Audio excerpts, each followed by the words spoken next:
Oke, salam semuanya. Pada kesempatan kali ini ada 5 atau 7, 5 sampai 7 orang yang kemudian ngechat saya dan minta saya untuk membagikan apa yang saya pahami tentang Natal di tahun ini, dan kemudian ada juga yang meminta refleksi tutup tahun 2020 menurut apa yang saya rasakan dan apa yang dialami di tahun 2020 ini.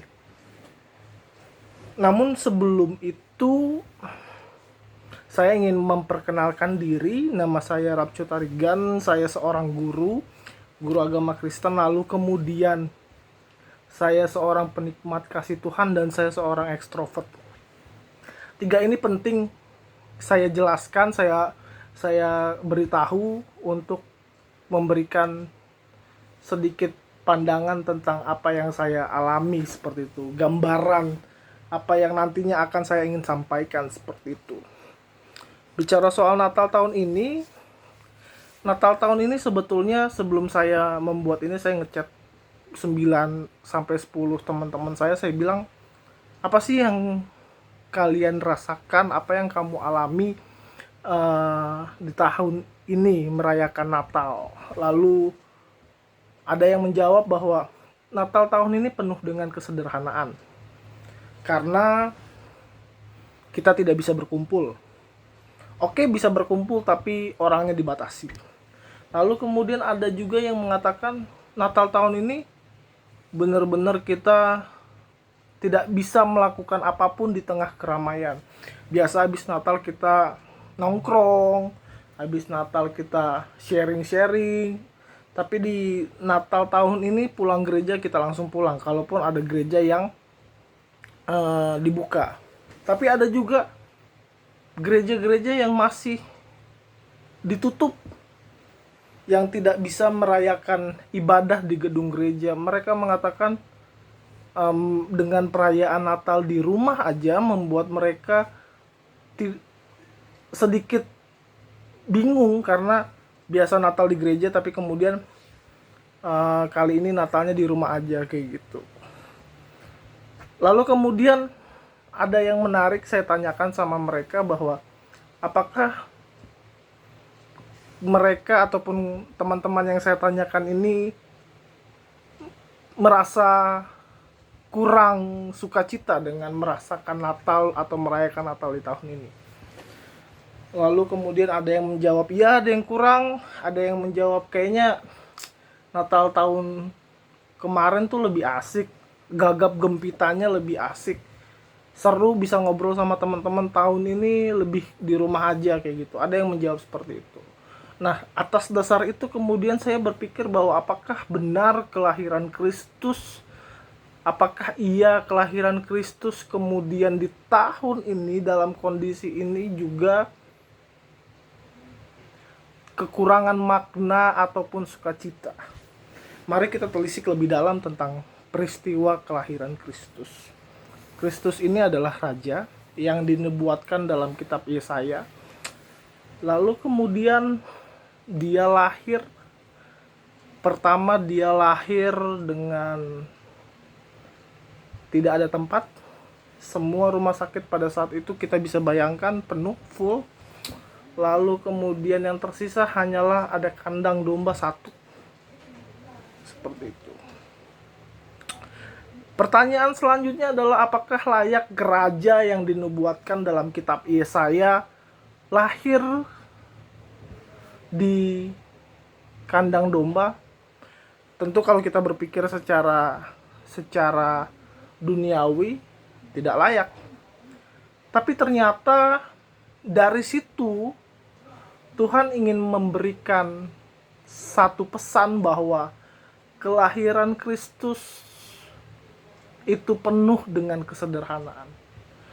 Dia raja tapi dia lahir dalam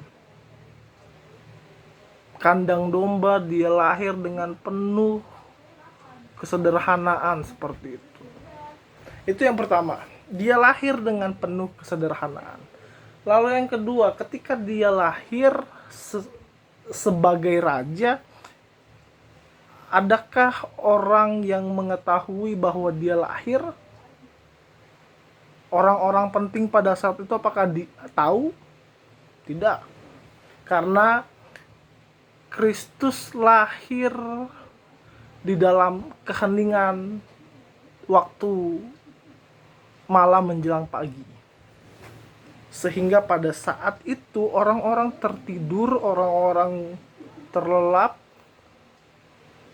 Disitulah Kristus lahir. Yang mau ditunjukkan adalah ternyata dalam merefleksikan kelahiran, dia lahir dalam kesunyian, dia lahir dalam keheningan. Sehingga yang mau ingin disampaikan adalah Kristus lahir tuh bukan hura-hura. Dia lahir bukan dengan fasilitas yang mewah, dia tidak lahir diberikan pesta sana sini, dia lahir justru dengan sepi, senyap. Di saat orang tertidur, ayah dan bunda yaitu Maria dan Yusuf menjaga Yesus. Artinya apa? Bahwa seorang raja tidak selalu harus lahir dalam pesta pora, tapi dia lahir dalam kesunyian seperti itu. Lalu kemudian yang menarik adalah kalau kita baca dalam Injil Matius, ini tadi dibagikan dalam ibadah Natal di gereja saya. Kebetulan gereja saya diizinkan dibuka untuk ibadah, tapi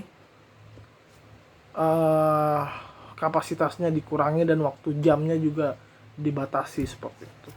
Ada yang menarik bahwa ternyata Kristus itu, Yesus itu lahir dari perempuan-perempuan yang dicap negatif pada konteks zaman itu.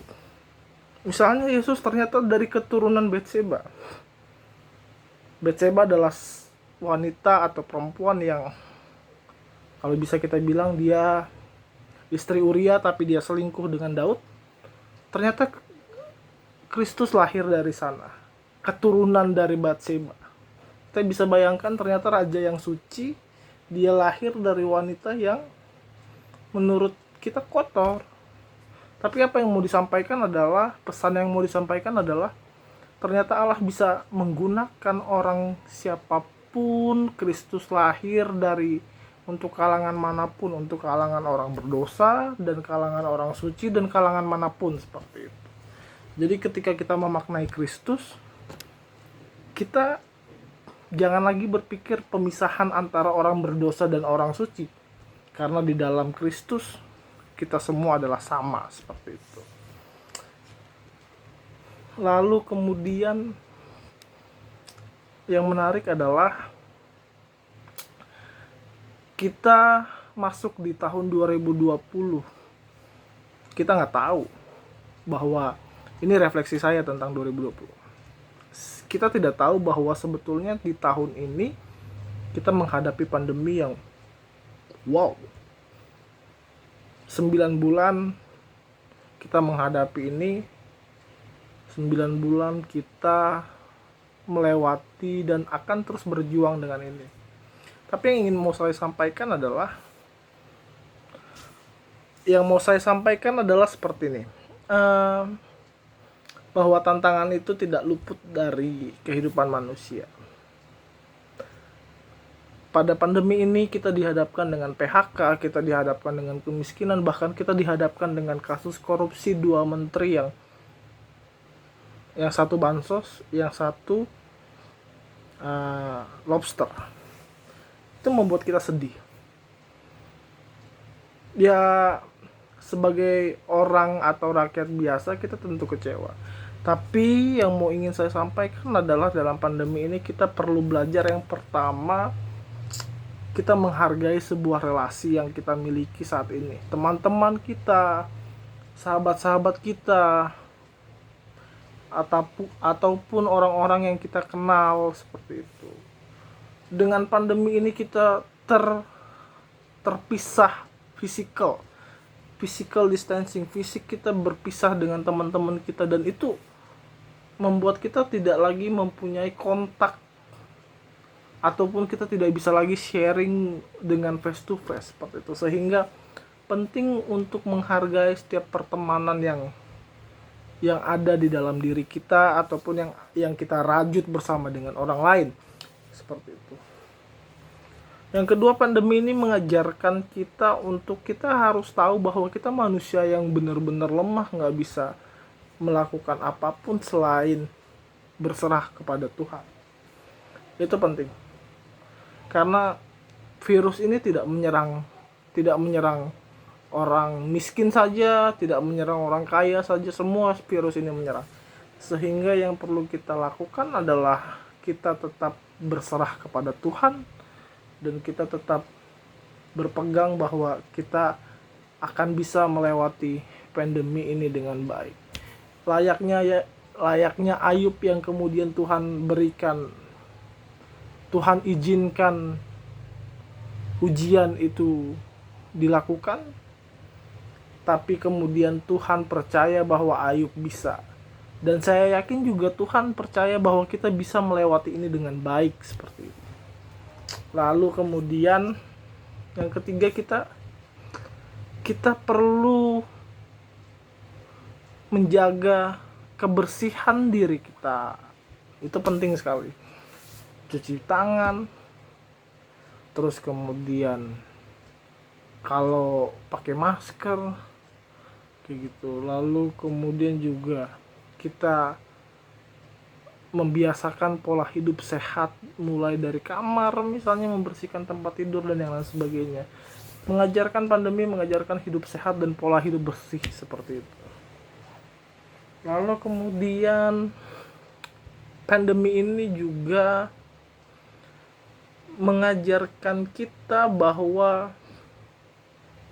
kita perlu memperhatikan satu dengan yang lain. Kita nggak tahu, semua orang kena, dan semua orang mental health-nya terganggu, dan kita perlu bahu-membahu untuk peduli sama orang lain. Mulai peduli dengan orang lain ketika nanti kita sudah terbebas dari virus ini, dan kita kemudian mulai menghargai, kita mulai mempedulikan satu dengan yang lain. Karena bayangkan kalau misalnya dalam pandemi ini semua orang mental health-nya terganggu, apakah roda kehidupan akan bisa berputar dan akan berjalan dengan semestinya? Tentu nggak bisa. Kayak gitu. Jadi yang mau saya tekankan pada refleksi ini, di tahun baru mungkin kita punya harapan. Harapan saya sebetulnya satulah, saya yakin bahwa pandemi ini cepat selesai dan kita akan membangun sebuah habit yang baru lagi, yang tadi saya sampaikan: peduli, hidup bersih, lalu kemudian menjaga relasi, tetap kontak sama teman-teman. Oke, itu aja yang ingin saya sampaikan pada kesempatan kali ini. Jika teman-teman ingin membagikan, silahkan teman-teman komentar di channel YouTube saya. Dan jangan lupa like dan subscribe. Thank you.